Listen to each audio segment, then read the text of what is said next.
Hey everyone, thanks for joining this month's Money Matters with FSA. I'm Mike Zarelli, certified financial planner.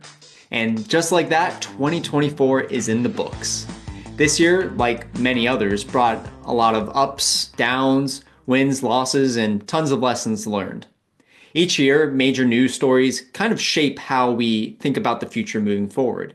This can be about the economy, politics, or even company specific news. So in this video, we're going to take a look back at some of the biggest financial moments from 2024 and explore how they might affect your wallet moving forward. First up is the continued battle between inflation and interest rates. As you may remember, back in 2022, inflation peaked at 9%, which prompted the Federal Reserve to raise interest rates 11 times. This was actually in our 2023 video, this dance between interest rates and inflation. Well, it's continued into 2024, but in a different direction. Inflation has kind of gone on a downtrend. It's closer to that 2% target. So the Fed actually reversed its course and did 3 rate cuts this year. Now, how does the lowering of interest rates help the economy? Well, simply put, you're reducing the borrowing costs, which encourages spending, which is increasing the money in circulation, and thus will stimulate the economy. Now, what do those 3 rate cuts mean for you? Despite the cuts, mortgage rates still remain around 7%. And even with those higher mortgage rates, housing prices are still pretty high. So if you're planning to buy a home in 2025, just be prepared for that continued challenge of a competitive market and a higher payment than you may have experienced a few years ago. On the other hand, high yield savings accounts, despite 3 rate cuts, are still paying a pretty good clip, about 3.5 to 4% interest. So if you have money that's sitting in cash, earmarked for short-term goals, make sure it's working for you. Lastly, for your long-term goals, stick to your investment plan unless your life goals have changed or your situation has changed. Rates go up, rates go down, but this remains true. The stock market is an amazing long-term wealth building tool. Next, we'll talk about the change in leadership. A new president will be installed pretty soon. And whenever a change in leadership happens, one side is celebrating and the other is fearing the future. When it comes to finances and the stock market, here's the truth. When you zoom out and take a wide lens view of the stock market, it really doesn't care who's in the Oval Office. I've actually got this cool chart which shows historical data of investing in the S&P 500 from 1953 to 2023. And if you invested $1,000 at the beginning and stayed invested, you would now have $1.6 million. On the flip side, if you only invested when a certain party was in office, that $1,000 would only grow to around $200,000. That is a huge difference. And making some investment decisions like this, that can make or break hitting your goals. So that could mean, that could be the difference between retiring early or working those extra years. Now, what does this mean for you? We got to understand what the stock market is really based on. It's driven by factors like company earnings, innovation, and good economic conditions, not political shifts. Businesses will adapt to new rules and policies and ensure they remain profitable, which will keep the economy growing. Again, it's prudent to stick to your investment plan. Just remember that investing is emotional, but investing based on emotions tends not to be a great strategy. In 2024, tech unsurprisingly took center stage. For example, Nvidia stock soared over 170%, while Bitcoin surpassed $100,000 for the first time ever.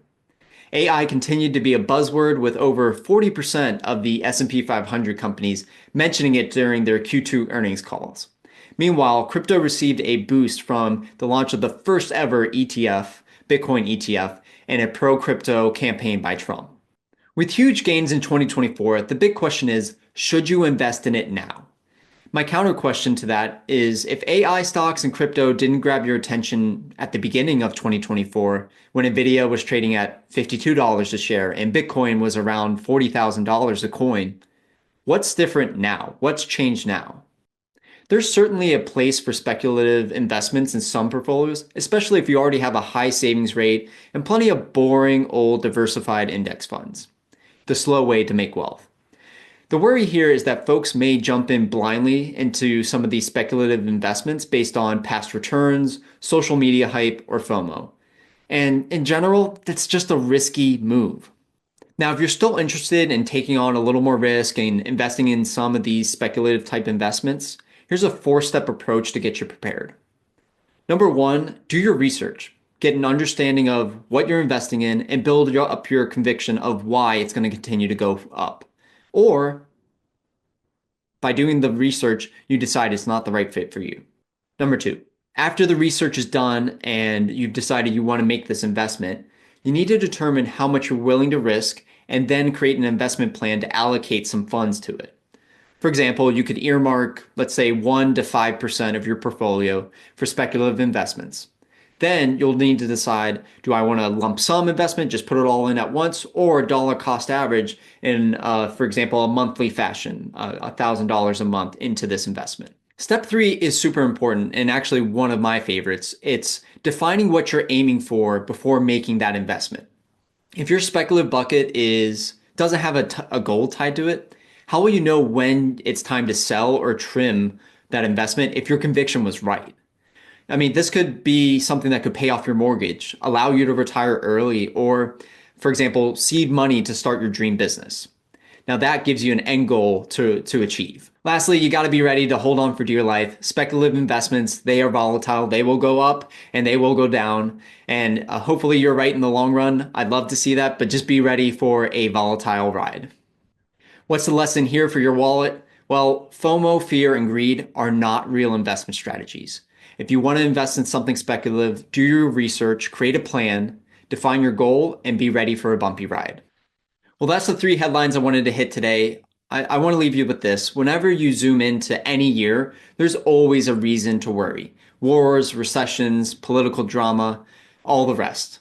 But there's one common truth in any single one of these situations, and it's that panicking was never a smart strategy.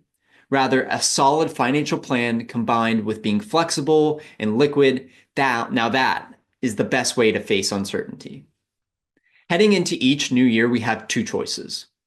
One, we can focus on the things we can't control, like market returns, geopolitical issues, or the news cycle. Or we can focus on the things we can control, like your income, your spending, savings rates, being kind to others, and making memories with our loved ones. I know which option I'm going to choose in 2025.